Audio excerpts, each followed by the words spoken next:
Hi, welcome to Sherin's kitchen. இன்னைக்கு நம்ம ஷெரின்ஸ் கிச்சனில் சமையல் எல்லாம் கிடையாது. இன்னைக்கு ஒரு ஸ்பெஷல் பிளாக் தான் பண்ண போகிறோம். என்ன பழங்கள்லாம் வச்சுட்டு தட்டெல்லாம் வச்சுட்டு இருக்காங்க அப்படின்னு யோசிப்பீங்க. ஆமாம், இன்னைக்கு நம்ம ஒரு ஃபங்க்ஷனுக்கு போக போகிறோம். அதுக்கு தட்டு சீரெல்லாம் எடுத்துட்டு, அது நலங்கு ஃபங்க்ஷன். நாளைக்கு கல்யாணம், இன்னைக்கு வந்து நம்ம நலங்கு செய்கிறதுக்காக போகிறோம். அது வந்து நம்ம வீட்டு கல்யாணம் மாதிரி தான் அப்படின்னு தான் சொல்லணும்.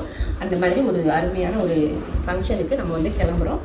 சரி, நலங்குக்கு தேவையான எல்லா பழங்கள்லாம் வைக்கணும் இல்லையா தட்டில். சரி, நான் ஒரு 11 தட்டு வந்து கணக்கு பண்ணி தட்டு வாங்கிட்டு வந்தேன்.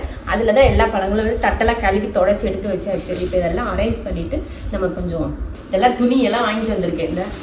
இந்த துணியெல்லாம் வாங்கிட்டு வந்திருக்கேன். இதெல்லாம் வச்சு கட்டி நம்ம வந்து வெளியில் கொடுத்து டெக்கரேட் பண்ணோம். தட்டு சீரெல்லாம் அப்படி டெக்கரேட் பண்ணோம்னா ரொம்ப ஜாஸ்தி அமௌண்ட் ஆகும் இல்லையா. சரி, நம்மளே வீட்டில் பண்ணிக்கலாம், என்ன ஒரு மூட்டை கட்டுறது தானே அப்படின்னு நினச்சிட்டு அப்படி இது ஒரு 11 மீட்ரு வாங்கியிருக்கேன். 11 தட்டு கணக்கு பண்ணி 11 மீட்டர் வந்து நான் வந்து இந்த இது வாங்கிட்டு வந்தேன். அப்புறம் இந்த ரிப்பன் வந்து மேலே வந்து ஏதாவது இது பண்ணுறதுக்கு ரிப்பனும் வாங்கிட்டு வந்திருக்கு. இப்போ இந்த பழங்களை தான் அரேஞ்ச் பண்ண போகிறேன். அப்புறம் பார்த்தீங்கன்னா ஸ்வீட் வந்து நாங்கள் வந்து பிளேட்டை கொடுத்து எங்களுக்கு டெக்கரேட் பண்ணி கொடுங்கன்னு சொல்லிட்டு ஸ்வீட் வந்து வாங்கிட்டு வந்தாச்சு. ஸ்வீட் வந்து ரெடி. கமர் இந்த இங்கே வச்சுருக்காங்க பார்த்தீங்களா, இதெல்லாம் பால் ஸ்வீட்டு தான், மில்க் ஸ்வீட்டு. இது நடுவில் வச்சுருக்கிறதெல்லாம் கமர்கட்டு. அங்கே போனோன்னே ஒன்று எடுத்துருவேன். இதெல்லாம் கவர் கட்டு தான், அழகாக இருக்குது பார்க்குறதுக்கு. இதை வந்து இங்கே வச்சுருந்தாங்க, இங்கே உள்ளே வைக்கவும் அழகாக இருக்குன்னு சொல்லி உள்ளே வச்சாச்சு. ஒரு தட்டு வந்து ரெடியாக இருக்குது. இது வந்து ஓரமாக வச்சுருவோம். அடுத்தடுத்து நம்ம என்னெல்லாம் செய்யலாம் அப்படிங்கிறத பார்க்கலாம். தட்டெல்லாம் ரெடி பண்ணிட்டு நாங்களும் ரெடி ஆகிட்டோம். இதுதான் என்னோட நலங்கு ட்ரெஸ். எல்லாரும் எல்லோ கலர் தான் பிளான் பண்ணியிருக்காங்க. நலங்குனாலே எல்லாரும் எல்லோ கலர் தான் போடுவாங்க. நானும் சரி எல்லோ கலர். இது வந்து நம்ம கடையில் நம்ம சாரீ ஸ்டுடியோவில் இருந்தது அந்த சாரீ தான் இது. அதில் எடுத்து வச்சுருந்தேன். எனக்கு இந்த கலர் ரொம்ப பிடிச்சிருந்து சொல்லி அப்போ எடுத்து வச்ச சாரீ இப்போ வந்து நான் கட்டியிருக்கேன். ஏதாவது ஒரு சந்தர்ப்பம் கிடைக்குமான்னு பார்த்தேன். இந்த சந்தர்ப்பம் கிடைச்சு. ப்ளவுஸ் வந்து இதுக்கு வந்து நான் ரெடிமேட் ப்ளவுஸ் வந்து மேட்ச் பண்ணிக்கிட்டேன். எப்படி இருக்குன்னு சொல்லிட்டு கமெண்ட்ல சொல்லுங்க. ட்ரெஸ் எப்படி இருக்குன்னு சொல்லி கமெண்ட்ல சொல்லுங்க. அவ்வளோதான், நாங்கள் இதெல்லாம் ரெடி எடுத்தாச்சு. அத்தா ட்ரெஸ் சொல்லல, அத்தா ட்ரெஸ் சொல்லல. அவர் ட்ரெஸ் சொல்லணும், அவர் தான் சொல்லணும், நானா சொல்லுவேன். இது மஞ்சள், இது மஞ்சள்.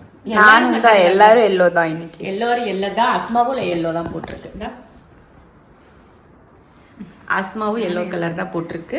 அவனும் அஸ்பாவுக்கும் எல்லோ கலர் தான் போட்டிருக்கான். அங்கே எல்லாருமே எல்லோ தான் போட்டிருக்காங்க.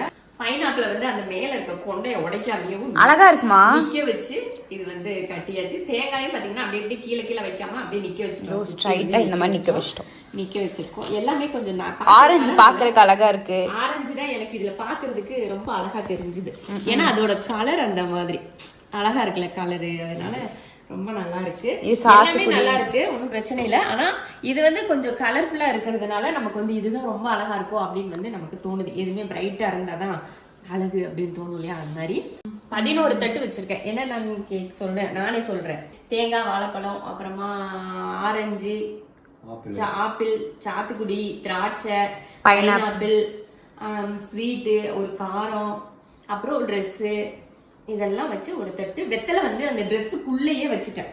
அந்த ட்ரெஸ்ஸுக்குள்ள ஒரு பேப்பர்ல மடிச்சு வெத்தலையும் பாக்கும் வச்சுட்டு பூ வைக்கல. பூ வந்து இப்பதான் வந்து, அதனால இது வந்து நீ கொஞ்சம் பூ இங்க. நானும் ரொம்ப நாளைக்கு அப்புறமா பூ வச்சு, நானும் ஏன் பூ காமி. அஸ்மா வச்சிருக்க பூ பாருங்க, செவந்தி பூ, சாமந்தி பூ. ஏன்னா எல்லோ கலர் ட்ரெஸ் இல்ல, செவந்தி பூ, சாமந்தி இல்ல, இது வந்து செவந்தி பூ வச்சிருக்கா. அன்னைக்கு வெள்ளை கலர் வச்சேன், வெள்ளை ட்ரெஸ்க்கு அழகா இருந்துச்சு, அதனால தேடி கண்டுபிடிச்சு எல்லோ கலர் எல்லோ ட்ரெஸ் வாங்கிட்டு வாங்கன்னு வச்சேன். நல்லா இருக்கு. எல்லாம் கிளம்பிடுவோம். நலங்கு வைக்கிறதுக்கு 7 மணிக்கு ஸ்டார்ட் பண்ணி எல்லாரும் தட்டெல்லாம் கொண்டு வந்து அரேஞ்ச் பண்ணி வச்சுட்டாங்க. எல்லாம் மொட்டை மாடியில் செகண்ட் ஃப்ளோரில் வைக்கிறதுனால யாரும் தனித்தனியாக தட்டு கொண்டு வந்து எடுத்து வந்து வைக்க முடியல. எல்லாம் கீழே இருந்து அப்படியே ஒன் பை ஒன்றா ஒருத்தர் கை மாற்றி தான் மேலே வரைக்கும் இத்தனை தட்டு கொண்டு வந்து வச்சுட்டு எல்லாரும் ஒவ்வொருத்தராக ஃபஸ்ட்டு வந்து நரேனோட அக்கா வந்து ரத்னா வந்து தான் நலங்கு வச்சுட்டா. அப்புறமா நாங்கள் வச்சோம். நான் வந்து நரேனுக்கு பார்த்திங்கன்னா மோதிரம் தான் வாங்கியிருந்தேன். அது மோதிரம் வந்து கல்யாணத்தில் தான் எல்லோரும் கல்யாணம் வச்சு ஸ்டேஜில் தான் மோதிரம் போடுவாங்க. ஆனால் நாங்கள் வந்து பார்த்திங்கன்னா பிளான் பண்ணது என்னென்னா நலங்கு அன்னைக்கு நம்ம வந்து மோதிரம் போட்டுடலாம் அப்படின்னு சொல்லி தான் நாங்கள் வந்து பிளான் பண்ணி அந்த நலங்குலேயே பார்த்திங்கன்னா மோதிரத்தெல்லாம் போட்டு முடிச்சுட்டு அப்புறம் நான் ட்ரெஸ் எல்லாம் வாங்கியிருந்தேன். அந்த ட்ரெஸ்ஸு உங்களுக்கு முன்னாடி நலங்குக்கு நான் என்னெல்லாம் வாங்கியிருந்தேன் அப்படின்றது உங்களுக்கு வீட்லேயே நான் ஏற்கனவே காட்டிட்டேன். சரி, எல்லாத்தையும் சந்தோஷமாக முடிஞ்சுது. நலங்குன்றது ரொம்ப நல்லா முடிஞ்சு எல்லாம் வெளியில் வந்து சாப்பிட்டுட்டு எல்லாம் நல்லா இருக்குன்னு சொல்லிட்டு எல்லாரும் கிளம்பிட்டாங்க. நாங்களுமே சீக்கிரமாக கிளம்பணும் அப்படின்றதுக்காக நாங்களும் எல்லாத்தையும் ரெடி பண்ணிவிட்டு நாங்களும் சீக்கிரமாக கிளம்பிட்டோம். ஏன்னா காலையில் 2 மணிக்கெலாம் எந்திரிச்சாதான் நம்ம முகூர்த்தத்துக்கு போக முடியும் அப்படின்னு சொல்லிட்டு சீக்கிரமே நாங்கள் வந்து கிளம்பிட்டோம். அடுத்த நாள் காலையில் கோவிலில் வந்து முகூர்த்தம் வச்சுருந்தாங்க. என்னடா எல்லாரும் கோவிலில் முகூர்த்தம் அப்படின்னு சொல்லிட்டு யோசிப்பீங்க. 22 வருஷமா ஃபேமிலி ஃப்ரெண்ட் இவங்க. ரத்னாவோட அம்மா அப்பா உங்களுக்கு தெரிஞ்சிருக்கும்னு நினைக்கிறேன், நிறைய வீடியோவில் ஒரு சில நேரம் வந்திருப்பாங்க. அஸ்வந்த்னு ஒரு குட்டி பையன் வருவான் பார்த்தீங்களா, அவங்க ஃபேமிலி தான் இவங்க. எங்களுக்கு 22 வருஷமா பழக்கம். எப்படி 22னா அஸ்மா 1 வயசு குழந்தையிலேருந்தே அவங்க வீட்டில் நாங்கள் குடி போனதுலேருந்து அவங்க வந்து எங்களுக்கு ஃபேமிலி ஃப்ரெண்ட். அப்போ இருந்து இன்ன வரைக்கும் அவங்க ஒரு குடும்பம் தான் எங்கள் கூட இன்னும் கடைசி இது வரைக்கும் வந்துகிட்டு இருக்காங்க.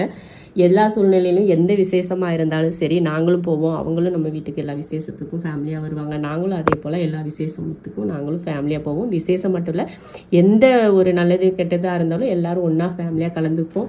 எங்கேயாவது அவுட்டிங் போகணும் அப்படின்னு நினச்சா கூட எல்லா ஃபேமிலியாக ஒன்றா போவோம். இந்த மாதிரி தான் எங்களோட ஃபேமிலி வந்து அவங்க கூட ட்ராவல் பண்ணிகிட்ருக்கோம்.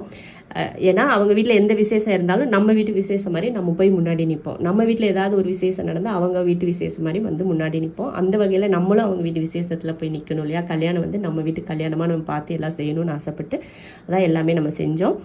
கல்யாணம் வந்து முகூர்த்தம் வந்து காலையில் 5:30 ஸ்டார்ட் ஆச்சு. 4 மணிலேருந்து 5 மணி வரைக்கும் முகூர்த்தம்னு சொன்னாங்க. ஆனால் அது 5 மணிக்கு வந்து மாப்பிள்ளை அழைப்பு முடிச்சு தாலி கட்டுறதுக்கு 5:30 உட்காந்துட்டாங்க. உட்காந்து தாலி கட்டி அருமையாக முடித்தாங்க. தாலி கட்டியெல்லாம் முடிச்சுட்டு நாங்கள் முதல்ல கல்யாணத்துக்கு கட்டியிருந்த சாரீ ட்ரெஸ் எல்லாம் சேஞ்ச் பண்ணிவிட்டு மறுபடியும் பிரேக்ஃபாஸ்ட்லேருந்தே ரிசப்ஷன் வந்து ஸ்டார்ட் ஆச்சு. பொண்ணு மாப்பிள்ளையும் புதுசாக ட்ரெஸ் மாற்றிட்டாங்க. நாங்களுமே போயிட்டு எல்லாம் வேறு ட்ரெஸ் மாற்றிட்டு வந்து எல்லா ஃபேமிலியாக வந்து ஃபோட்டோ எடுத்தோம். எங்கள் அண்ணா ஃபேமிலி வந்திருந்தாங்க, சிவா அவங்க ஃபேமிலி வந்திருந்தாங்க, எல்லாரும். அப்புறம் அவங்க ரத்னா ஃபேமிலி எல்லோரும் சேர்ந்து ஒரே ஃபோட்டோவாக எடுத்துகிட்டு அப்புறமும் தனித்தனியாகவும் ஃபோட்டோ எடுத்துகிட்டு இவங்கெல்லாம் நம்ம ஏரியா நாங்கள் பழைய இடத்துல குடியிருந்தோம் இல்லையா, அங்கேருந்து எல்லாருமே வந்திருந்தாங்க. அவங்க கூடையெல்லாம் பார்த்திங்கன்னா ஜாலியாக நல்லா கொஞ்சம் நேரம் பேசிட்டு, ரொம்ப வருஷத்துக்கு ஆச்சு இந்த மாதிரி ஃபங்க்ஷனில் கலந்துட்டு இந்த மாதிரிலாம் பேசிட்டு ஃபோட்டோங்களாம் நிறையா எடுத்துகிட்டு நல்லபடியாக ரிசப்ஷன் முடிஞ்சு லஞ்சு சாப்பிட்டு முடிச்சு பொண்ணு மாப்பிள்ளையை நல்லபடியாக வழி அனுப்பி வச்சுட்டோம். பொண்ணு மாப்பிள்ளைக்கும் நீங்களும் வாழ்த்து சொல்லிடுங்க.